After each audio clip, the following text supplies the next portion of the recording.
I'm going to start with a series of images. First, Hieronymus Bosch's Garden of Earthly Delights, a 500-year-old painting depicting Earth between Eden and Hell, a place of commingling between human, animal, plant, and fantasy figure in an embracing cacophony of innocence and sensory delight. A parliament of lively things in which little distinction is made between the real and the imagined, the good and the bad, the innocent and the corrupt. Bosch's intent in creating this picture is not known, which is part of what makes it all the more lively for us. Second, Jackson Pollock's The Moon Woman Cuts the Circle, a painting I like because it combines an animate culture-nature theme with a free jazz, abstract expressionist aesthetic that gets at the creative, experimental, and improvisatory dimension of the pragmatic environmentalism we will need a lot of in coming years. Third, a work of Australian Aboriginal art depicting figures from the dream time, the mythical story world that accounts for the creation of landscapes, places, including very specific places and animals, water holes, snakes, emu tracks, plant life, etc., and human relationships with them, relationships that are maintained through storytelling practices, travel narratives, and communal rituals over time, yet which also by their nature do not stay the same, but adapt to changing conditions.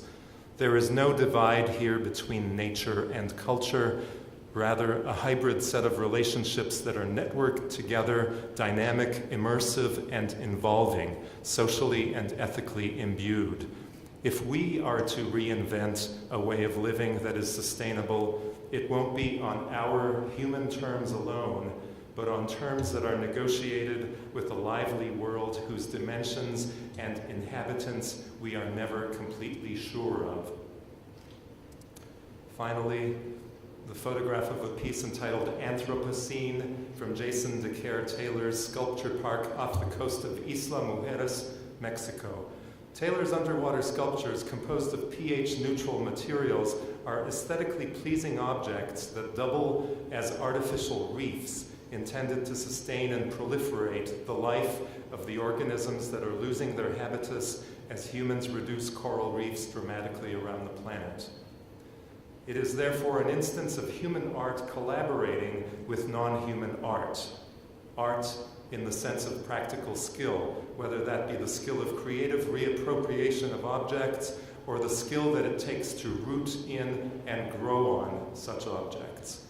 Any desirable form of human coexistence with the earth will in the future require experimental forms of mutual accommodation and collaboration between and across disciplines, as well as between and across species. I offer these images to underline a few premises of what follows, premises I've come to accept as given in my work. First, that science and technology will not solve the eco-crisis. They are necessary but not sufficient. We need arguments, images, rhetoric, motivation, models, habits, visions, sensibilities, desires, and so on. We need, among other things, the humanities. And second, that for understanding socio-ecological issues, culture-nature dualism is flawed, and the two cultures' rift between science and the humanities is debilitating. Debilitating because there is no culture without nature, and I don't think I need to go further in arguing for that for people at this conference. And because there is no nature without culture, no understanding of nature is possible without concepts. Any distinction between what may be natural and what isn't is a cultural and conceptual distinction, and these vary cross-culturally. The assumption that our concept of nature, and that our may include the modern Western scientific concept, is right, and that all others are not, is untenable. That means that we have no solid grounds and no solid nature over which to stage our deliberations. Only the shifting coalitions of beings, both human and unhuman, that appears once we set aside the dualistic frame. For For the next 45 minutes or so, I'd like to reflect on the place of images, and moving images in particular, in the world we know and the world to come. I'll do it by recourse to a philosophical tradition that focuses on mobility, relationality, and process. And I'll try to show how the moving image can help us think these things in a time of great mobility, relationality at a global scale, and risk. And I'll do it in the form of a 4-act play or 4-movement symphony or something like that. Act 1, the age of the world picture, or the empire of the eye. We live in a visual world, a world dominated by technologies that have given us the clearest, starkest, and most seemingly objective picture of the universe ever held. We know, to an extent never before, we know what things look like. We're surrounded by images and representations, and our imaging capacity extends further than ever, outward to the stars, inward to our constituent cells and atoms, across and at a distance to those we share this planet with, and at the intimacy of our own selves from so many angles of vision. Some argue that our inundation by images has made it difficult to make sense of the image worlds that cover the planet like a sheath. These image worlds make up a bath of sounds and pictures that connects us to others around the world, even as it distances us from those close by, that communicates more information than humans have ever amassed, even as it renders us dependent on experts to interpret that information for us. Visual and televisual media are at the core of information spread. Films and cable television, video and computer games, webcams and streaming video, global satellite imagery, and technologies enabling the visualization of atoms, cells, internal organs, and galaxies stream together in a televisual sea of images and sounds. The capacity to realistically simulate what we see is connected intimately with the emergence of the modern world. Let's think about this claim. Humans have always told stories, and visual representations have been used to project those stories across the universe, the stars and planets, the earth and seas. But most societies have, of necessity, lived in close relation with their physical surroundings. Where social hierarchies and empires have arisen, spreading systems of rule over large distances, these have required techniques of mastering space. This is what the development of linear perspectival representation in 15th century Europe gave that continent's maritime powers. Linear perspective enabled the accurate representation of landscapes as seen by stationary observers, and it facilitated the development of navigation and mapping techniques that led to the conquest of space and the colonization of new lands. It contributed to the development of a scientific gaze which probed the mysteries of nature with ever more refined tools. Visual perspective in many ways gave birth to the modern world, the world that philosopher Martin Heidegger claimed has been conquered as a picture. It stands before us and apart from us, its secrets unveiled, to be measured, analyzed, taken apart and put together in new ways. Humanity has become separate from nature, its judge, assessor, manipulator, and master. By the 19th century, the impulse to know and order the world was strengthened by technologies of display and exhibition, which laid the world out as something already known and ordered in museums, zoos, dioramas and panoramas, exhibitions, arcades, and tourist spectacles, with nature itself becoming such a spectacle.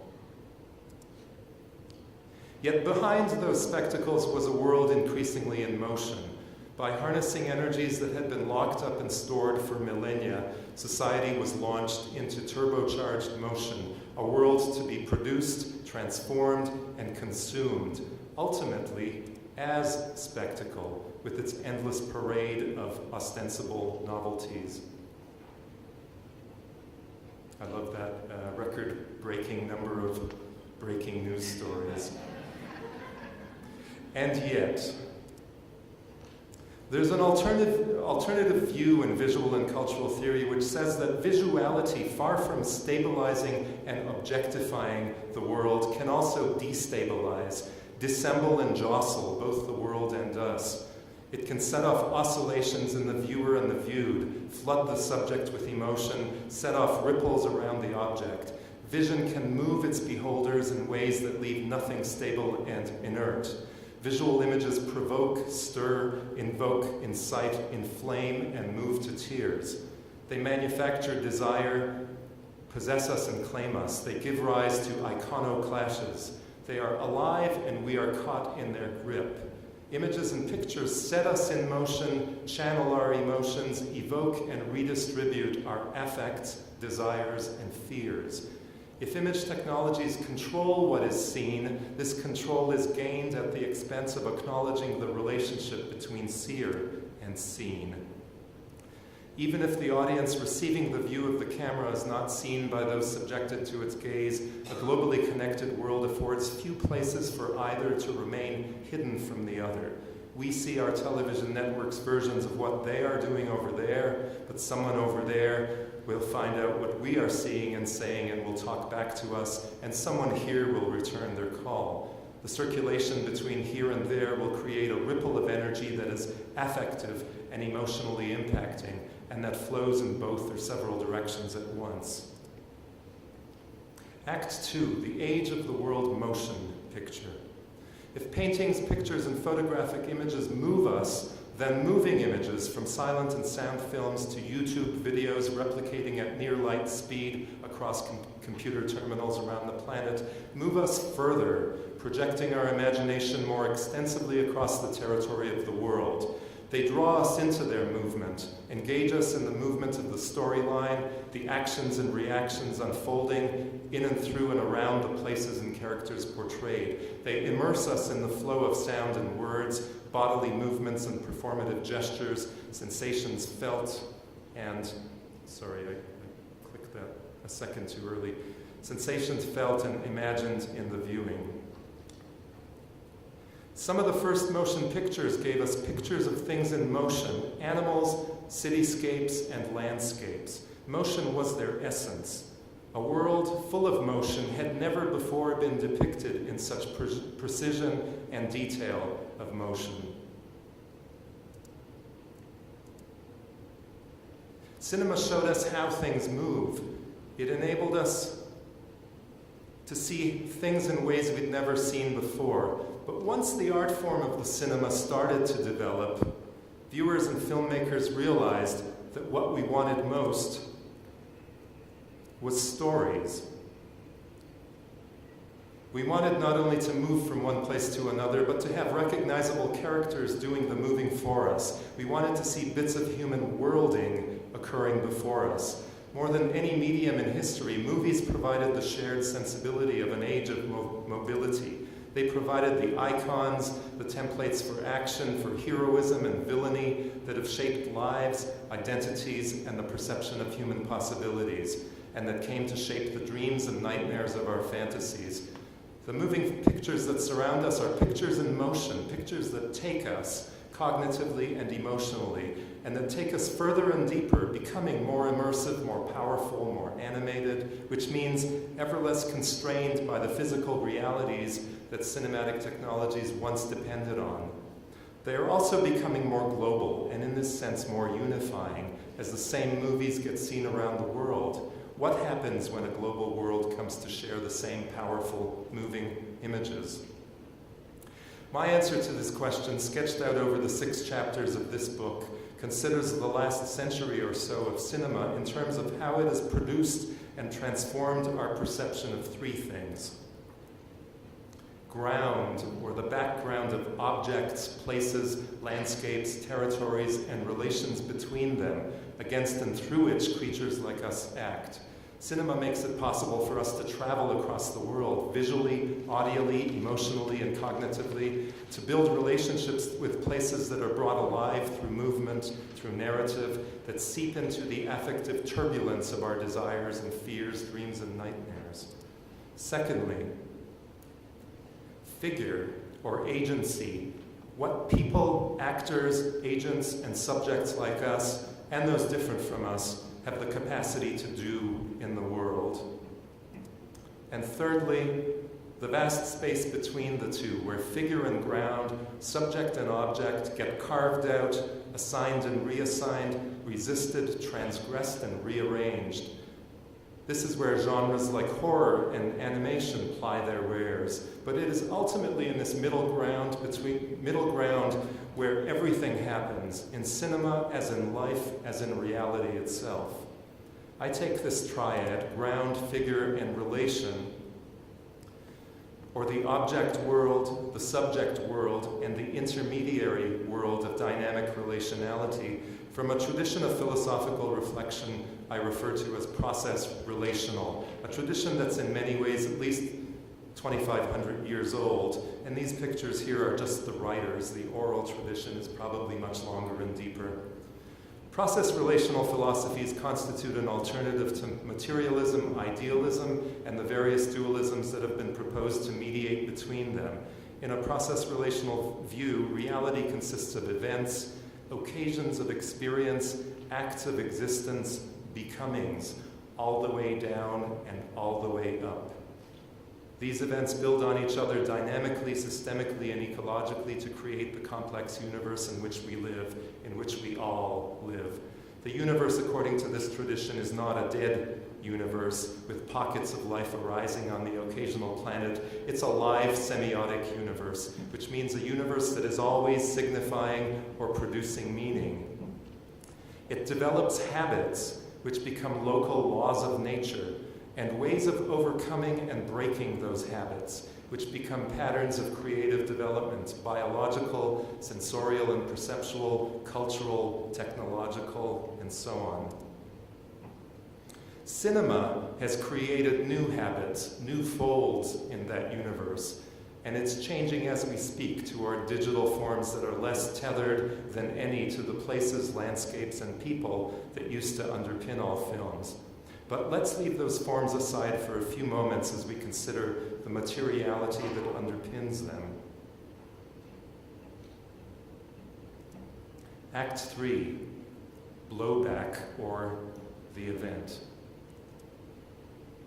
For Martin Heidegger, whose politics we won't talk about today, the world grasped as picture was only one among many possible worlds, many ways of living on this earth, many ways of bringing forth a world into sense and meaning. Beneath and behind them all is an open, generative creativity that Heidegger simply called Earth, which subsists, subtends, and makes possible any human world, and which ultimately takes it all away from us mortals. When Earth itself is brought into our picture of the world, when we think we have encompassed it without remainder, we risk losing what is most essential, an awareness of how world itself emerges from that openness that is mysterious and unknowable at its core. There's a paradox in that we have come to understand ourselves as sharing a world together, a blue-green planet, in part because we tried to remove ourselves from its gravitational pull. We are torn by the movement away and the motion of looking back. Recalling this double movement can help ensure that our moving images do not displace us. We are, after all, moving images ourselves. We, like all things, are in motion, always becoming other than who we just were. At least, that is the claim of process relational philosophers. One of Charles Sanders Peirce's signal contributions to philosophical semiotics is his elucidation of logical phenomenological categories by which the world can be parsed into its elements. Contrary to the better-known model of Ferdinand de Saussure, in which cultural representations and signs are understood to be connected to material reality only through arbitrary convention, Peircean semiotics allocates a place for a real materiality that exists outside the sign, but that's also incorporated into the sign in one way or another. For Peirce, the entire universe is perfused with signs through and through. These signs signify, insofar as they consist of a sign vehicle, that points back to an object and is connected forward to an interpretant or meaning. Each of these three elements must be present for signification to occur, for the event of meaning to occur. The interpretant, in turn, begets further interpretants in a potentially endless multiplication of meanings. Semiosis, as Wendy Wheeler observes, is both endlessly open at one end, signs beget more signs, and constrained at the other end by the finite resources of the real earth from which, with living things, semiosis emerges. This tethering of images to material reality is the site of a displacement, a sliding of reality from an originating firstness, as Peirce called it, the raw potentiality of any object or singularity, to the secondness of actualization, the relational encounter between two such objects, and to the thirdness of mediation, the contextualization, regularization, pattern-making, or meaning production by which the semiotic process is temporarily completed. Meaning in this sense is not in the signs, or in the things, or in the head. It is in the processual rush of semiosis, always on the go toward another destination. Peirce's proposal that there is a firstness, an a-causal reality in things that comes to us uninterpreted, undomesticated, and epistemologically wild is worth considering for a moment. I mean a-causal not in its being unaffected by causal relations, but in the sense that causality doesn't reach all the way down. Somewhere in the ontological structure of things is a moment of openness, where chance alone, or something we could call decision, acts on the configurations that present themselves for action. That openness is not only there for humans, it is at the core of everything. Where in our experience does such a firstness express itself? Where does it make itself most acutely felt? I will propose that it's particularly evident in two kinds of moments, those characterized by Immanuel Kant as sublime, and those subsequently recognized as traumatic.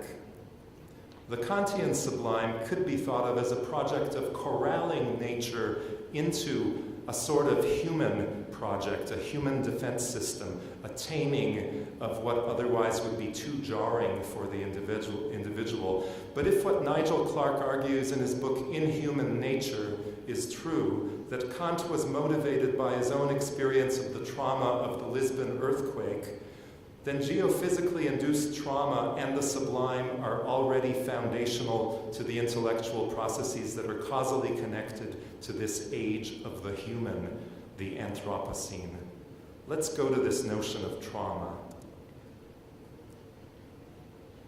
Traumatic moments are as close as our experience gets us to the shock of pure firstness.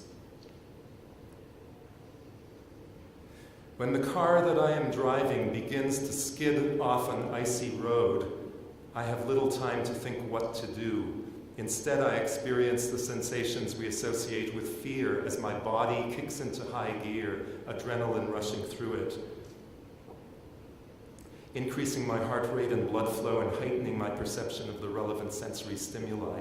My foot may initially press hard upon the brake, at least until a kind of narrative secondness kicks in, which allows me to think, the car is skidding, and I must turn the wheel in the direction of that skid.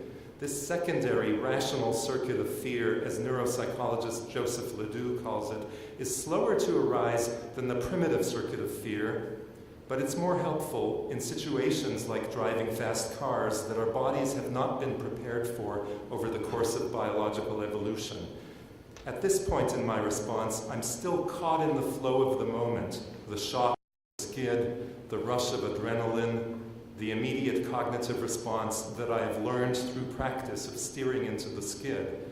As the car safely steers back onto the road, I can relax my muscles, note the altered state of my body, and begin to think more freely, more in line with Peirce's thirdness, and I begin to appreciate what has happened and how fortunate I am to have survived a near brush with death.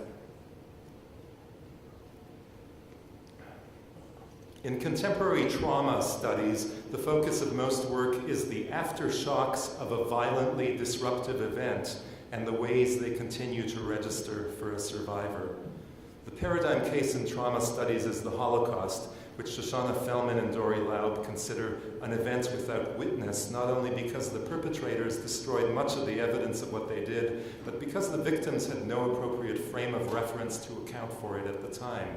If films like Claude Lanzmann's Shoah are about the witnessing of a catastrophe understood to have happened and left a gaping wound in the world, films of ecological trauma are about the witnessing of a catastrophe that has not yet occurred, or it has occurred in isolated instances.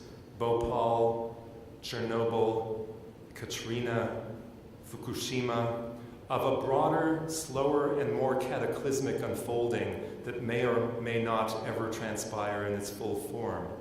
Ecological catastrophe is a trauma whose perpetrators and victims are ill-defined, whose nature is often delayed, mediatized, spread via images and narratives rather than from direct experience. Awareness of the possibility of ecological collapse doesn't hit you like an oncoming car. Such awareness gathers slowly, accumulating evidence like clouds rolling in the background of our awareness until something tips us over the edge, taking us out of our familiar phase space of our everyday awareness and into a less familiar one that recognizes its utter insecurity and vulnerability. But some tipping point events can be direct and vicious. The sensation of an earthquake shifting the ground beneath one's feet contains trauma in its firstness, a sensation that unsettles, disturbs, or throttles us, eliciting a panic reaction or fight or flight response in our bodies. Once we recognize that this sensation is traceable to the moving ground beneath our feet, we experience secondness, the causal connectedness of the traumatic moment. It's only later when we have conceptualized the trauma into a particular representation, a hook onto which we can seal our response. The names we give to those events give us trauma in its thirdness, trauma tamed and contained, but retained and kept vibrating, an open wound that never quite heals. Watching such events unfold on a screen primes our response to disaster when it occurs in life, but also risks the overexposure that leads to psychic numbing and passivity in the face of real disaster. Images of eco-trauma, the radical unsettling of the ground upon which humans build their lives, have been with us for decades. They exploded into popular culture just a few years after that ground was more gently unsettled by the images coming to us from the space age. The 1970s and 80s were a particularly productive time for eco-disaster films, but eco-disaster generally comes wedded to other forms of disaster, social disaster, community disruption, melodramas of eco-heroes and villains, post-apocalyptic returns to the basics of survival and the most primal urges of human nature, and so on. The last dozen years has been probably the most productive period for imaginings, both documentary and fictional, of ecological disaster, from dramatizations and fictionalized projections like Fast Food Nation or The Day After Tomorrow, which offered images of what a sudden and dramatic cooling of the Earth might feel like. The Earth, after a series of anthropogenic shifts, tilt the climate system over a tipping point, such as some scientists predict may happen, to eco-documentaries like An Inconvenient Truth, A Crude Awakening, The 11th Hour, Chasing Ice. What these films say, however, is complicated by the fact that they say them only to the audiences that see and hear them. Here's where we need to take a measure of the digital audience. Act 4, the ocean of morphing images, or the archive, the cloud, and the commons. The world of the cinema as we once knew it, a world in which we sat back in the darkness of the theater and were transported into another world that unfolded before us over the space of 100 minutes or so, is no longer recognizable to the children of digital media. Today, it's no more likely that one will watch a 2-hour film straight through then that one will watch and rewatch favorite clips, seek them out on YouTube, stop watching partway through, eject the disc and come back to it midstream sometime later, or more typically get distracted off to another channel or website, surfing down link after link to music videos, viral videos, ads, and commentary threads. To a person whose experience of films is mediated by a life lived at least partly in social media, the messages of such films are no longer messages. They are expressions, imagistic pulses thrown into an ocean of images, an omnidirectional stream within which moving images become vehicles or carriers of affective currents. I say affective rather than emotional because I take emotions to be a second-order phenomenon, more organized and defined, more of the nature of representation than bodily sensation. And I say currents because of the temporality, movement, dynamism, and displacement suggested by the word. Words suggest movement. Movies do it much more powerfully. A video like this one, which I won't show, I've tried before and it's an awful experience, it's awful to watch, shot by a Chinese security camera showing a 2-year-old girl being hit and run over by a truck, followed by several passers-by ignoring her, is a product of a world in which cameras and the recording of reality are ubiquitous. Watching it, I feel myself descend into a pit of momentary despair as I imagine that the victim could just as well have been my son. I know nothing of the context, who the girl was, who her parents were, who were the drivers of the vans and bicycles that passed her by, nor even what kind of life goes on in that distant city. But I know the event shown actually happened, and I also know that it elicited a round of anguished soul-searching, blame-seeking, and recrimination among Chinese citizens. The video is short, not much longer than the original reels of the Lumiere brothers, and just as silent. It has become a live and mobile moment, a moving episode, an event that captures and transmits an intensity of feeling. Every time it is viewed, the moving image transposes itself into a particular and always somewhat novel state of feeling for a viewer. This video, by contrast, just going to find the right spot here, lifts me up and swings me around with it. It is one among hundreds of home videos uploaded to the internet of massed starling murmurations, as they're called, and among thousands of videos of non-human actors, agents in a transhuman world that continues to delight us, irrespective of any extinction crisis we might collectively be responsible for. I'll let you watch that for a moment.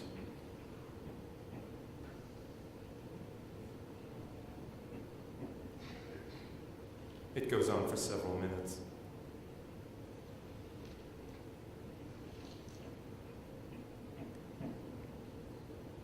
Then there are images like this one, the undersea spill cam from the Deepwater Horizon oil spill, a strange and sinister variation on the mode of looking described by Sean Cubitt, the deep-sea documentary mode found in documentaries like the Blue Planet series that encourages the world's unmotivated upsurge to well up into us, clasp itself to us, merge with the salt water in our veins. Here the welling, clasping, and merging may be a cry of pain.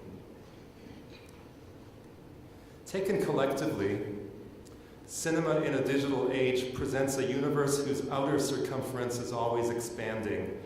That circumference is not bounded, it is open, with new works being added like thoughts and exhalations of a cinematic humanity.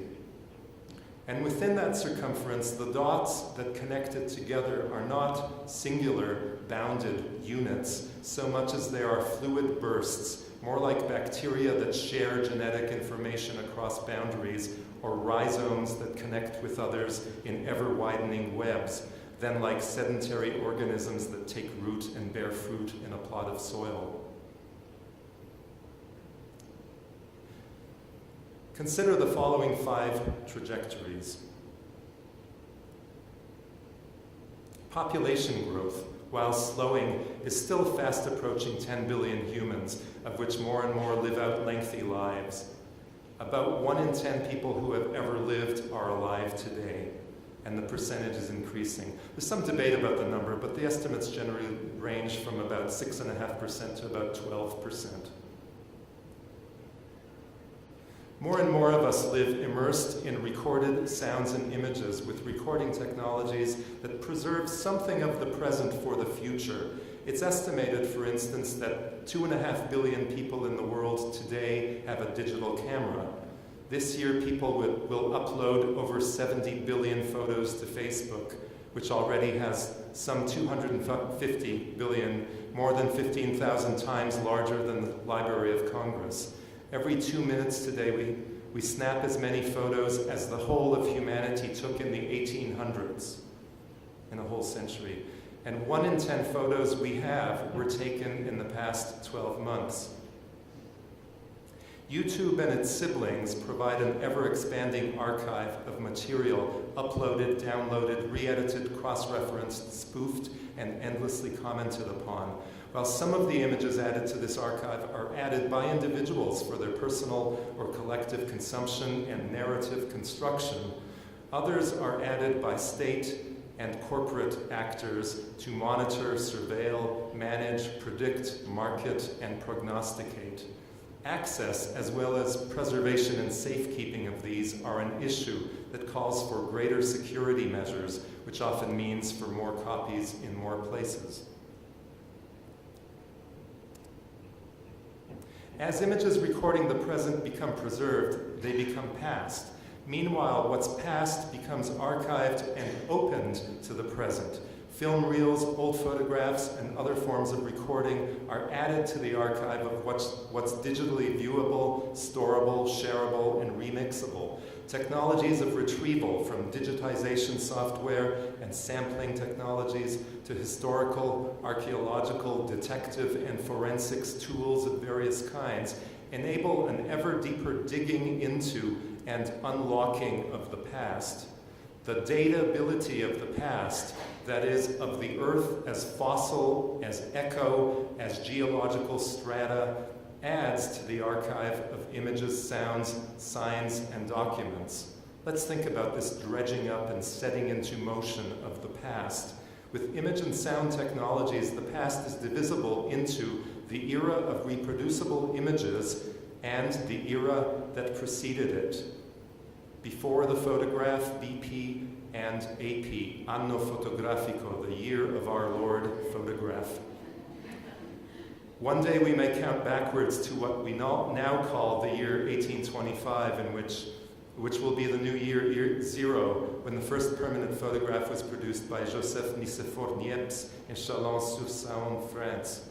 Sound technologies came later, and touch and smell reproduction are still presumably in their infancy, but even these demarcations in time are malleable. Recreations of the past, stillings of moments intended for preservation as teaching tools, sacred objects, memory emblems, political symbols, personal mementos, these have been with us at least since the cave walls were painted at Lascaux and Chauvet.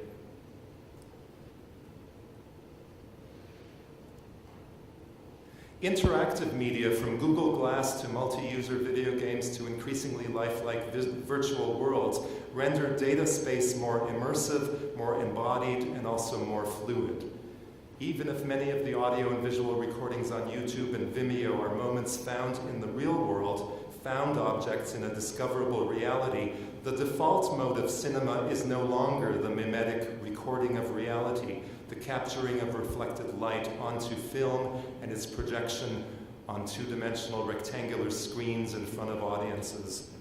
Lev Manovich argues that cinema has again become what it was at its beginning, a form of animation, the graphic manipulation of images. The growing archive of images and sounds becomes a database available for manipulation for any purpose, artistic, economic, political, etc. The shift from photographic to digital process, David Roderick writes, makes media more responsive to our imaginative intentions and less anchored to the prior existence of things and people. Cinema, he predicts, will increasingly become the art of synthesizing imaginary worlds. Roderick Coover notes that what works in streaming and in new media are short works, accompanied by text from different people contributing to a common space, fragmented yet multiply linked. The digital follows the aesthetic of the database. Then there is the storage of all that. Every piece of data is material, but every object that stores, reads, produces, reproduces, manages, recombines, and even deletes data is also material. These entities are premised on an infrastructure by which materials like copper, lead, silver, tin, chromium, barium, silicon, mercury, beryllium, arsenic, and a variety of petrochemicals and otherwise hazardous compounds are mined, smelted, refined, manufactured, transported, and disposed by oil rig, airplane, land and sea cable, human hand and lung, and so on, with handling and exposure extended all along the way to many. E-waste has been the fastest growing waste stream for some years now. Just a few factoids. Digital storage capacity overtook analog storage capacity in 2002, which puts us 12 years into the digital scene.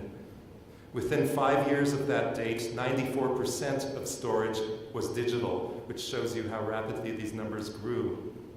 Humanity today stores an estimated 300 exabytes of information, 300 with 18 zeros. Data disks, however, degrade and must be replaced, and new formats require format conversion and migration, which means new storage replacing old storage. But old formats do not go away, they remain as waste, which brings us to the cloud. Cloud computing is the frontier of the personal computing industry, and in a sense marks the end of it, the end of the personal and the triumph of the nodal. The internet is a distributed system. It links billions of devices into a network of networks that share data, images, documents, and so on across the world. The infrastructure it requires is immense. In theory, cloud computing replaces local storage and software with storage and management of files on distant data centers or server farms.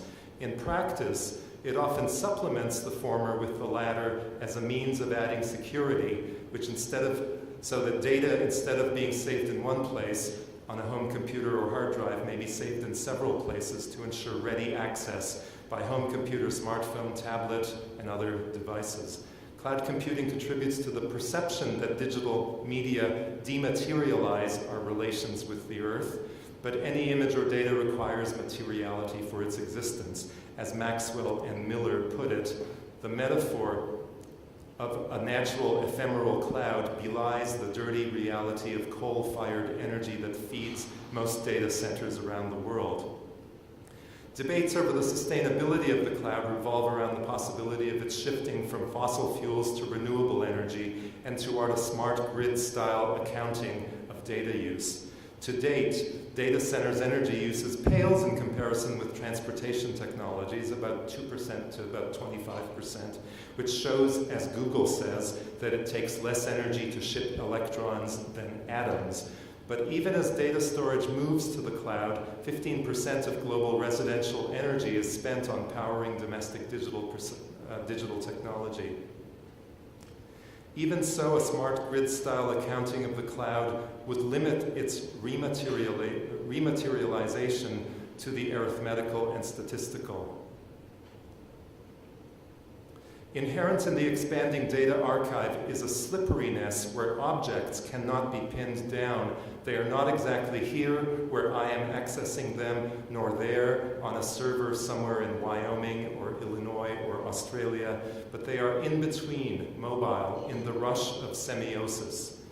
As the amount of data each of us produces increases, as more of it gets stored in multiple data servers, so does the need for data security measures that also require secure storage and accessibility. So here's where I try to wrap everything up. As the archive of images and sounds grows and as it dematerializes, or rather, as it is globalized into a cloud that is fuzzy in its spatial parameters but remains as thoroughly material as anything, boundaries distinguishing the personal from the public are deterritorialized into a multitude of spaces, traces, databanks, and flows. Access to these spaces and use of their data becomes the prize among competing players. In this digital gold rush, a de- and re-territorialization of global scale, the struggle to reestablish a democratic commons, a space that is open to all, but also responsive and responsible to all, can and must take on new forms. Ultimately, such struggle is part and parcel of every deterritorialization the planet has seen. Cinema bears witness to this long history.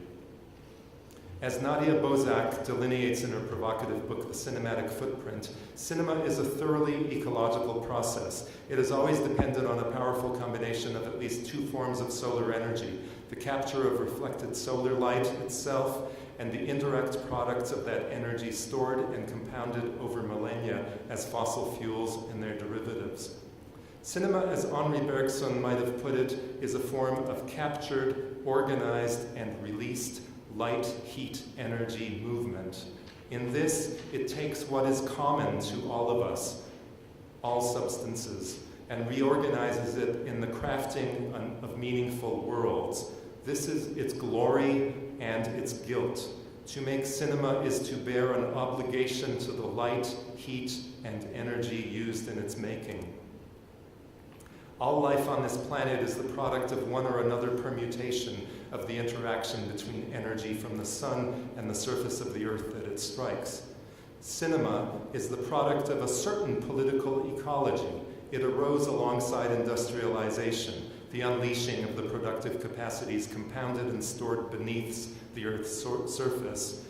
Digitalization is just the latest phase in the evolution of the bio-socio-technical apparatus undergirding industrialization. It marks a quickening, a more intensive and more global mobilization, a re-territorialization of bodies, desires, polities, and ecologies. At its best, cinema can help us think and feel these shifts, perhaps even in ways that help us shape their direction.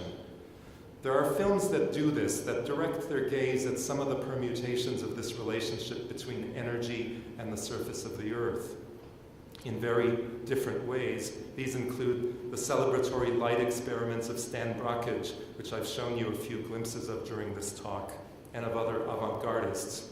They include reflexive documentary meditations on time, space, energy, technology, and light, such as Peter Mettler's Pictures of Light, or The End of Time, Werner Herzog's Wild Blue Yonder and Lessons of Darkness, and Barrison and Ross's The Easter. They include the found footage and secondhand films of Craig Baldwin, Agnes Varda, and others. And they include epic narratives like Terrence Malick's Tree of Life that juxtapose the evolution of life itself with individual struggles. Malick's film reduces neither the non-human to the human, nor vice versa. With its ceaseless camera movement and narrative and visual digressiveness, it follows the lines of flight inherent in movement itself, in a ray of sunlight, in the movement of clouds in the sky, in the movement of hands, feet, and emotions.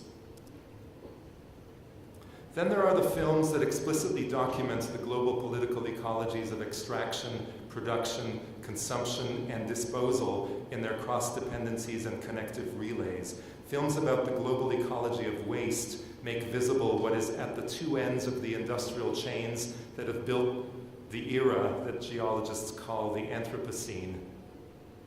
That term is problematic insofar as it suggests that the anthropos is a unified planetary force, when in fact such a unity is neither given nor predestined, but is built from the ground up through mechanical parts, combustive agents, relations forged between crown and capital, ship and wind, cross and skin, metal and fuel, image and spectacle.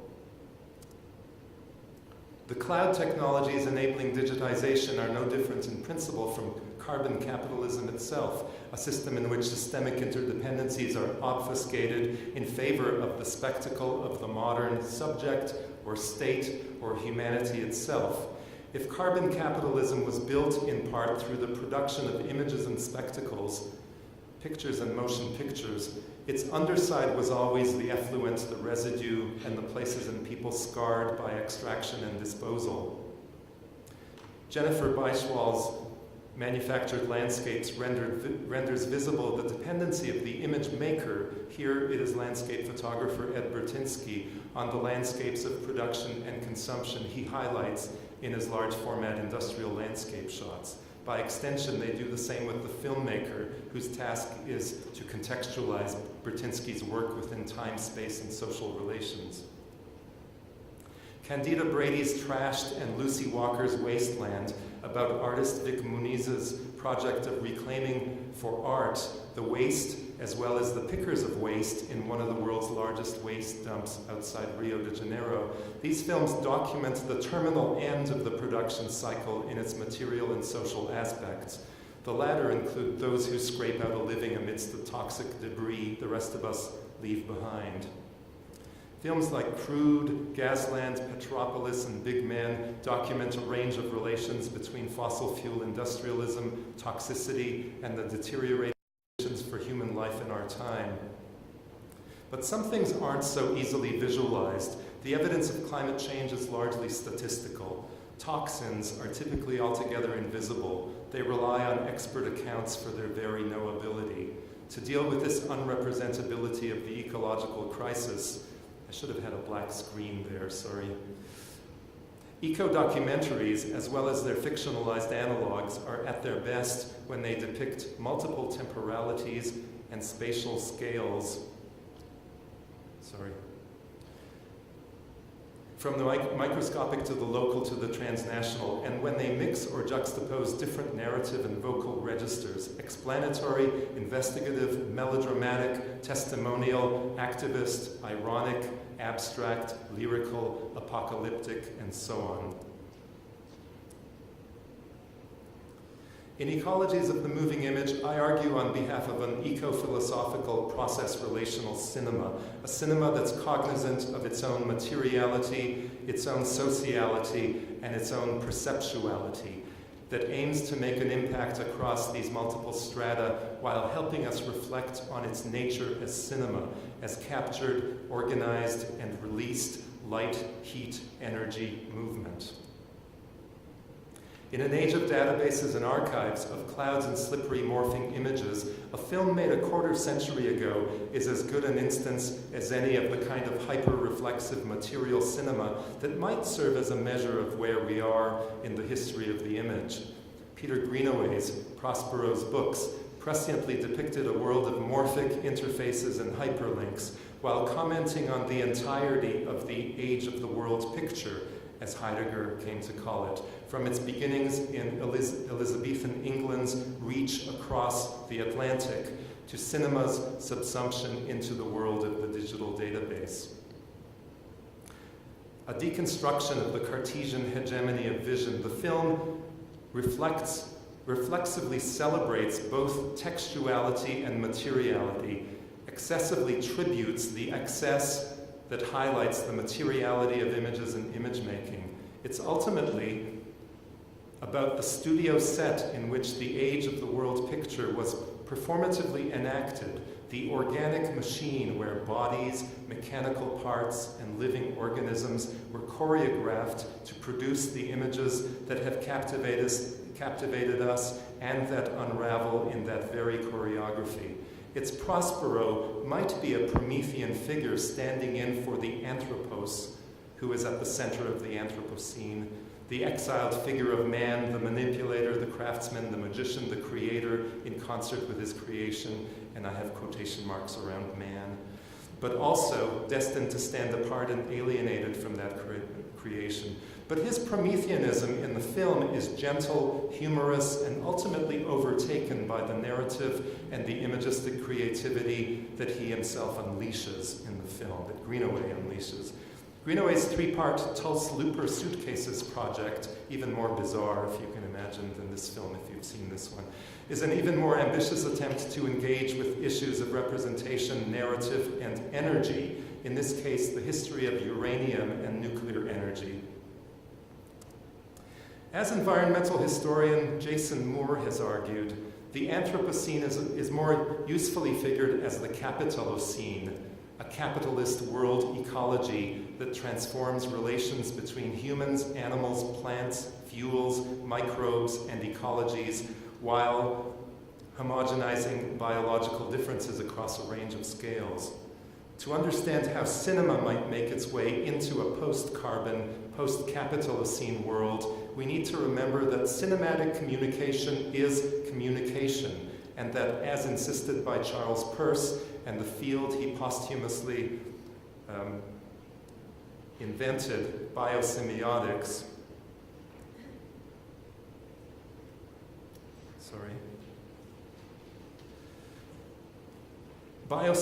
communication is not anything peculiar to humans. We live in a communicative world, a world of relations always in process between subjects in the making and objects given to that making.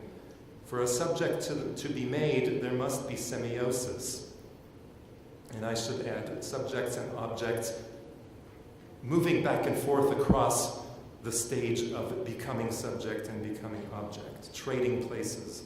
A process relational ontology tells us that the universe is brimming with the making of meaning. It is a biosemiotic cosmos.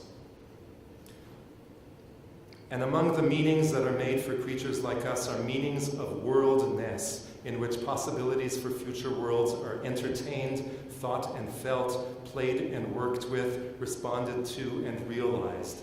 Cinema is the making of worlds and the taking on of those worlds in limited ways, but in ways that allow us to change the shared worlds that we create together as we cross the digital divide, but also seek for the contours of a post-carbon cinema.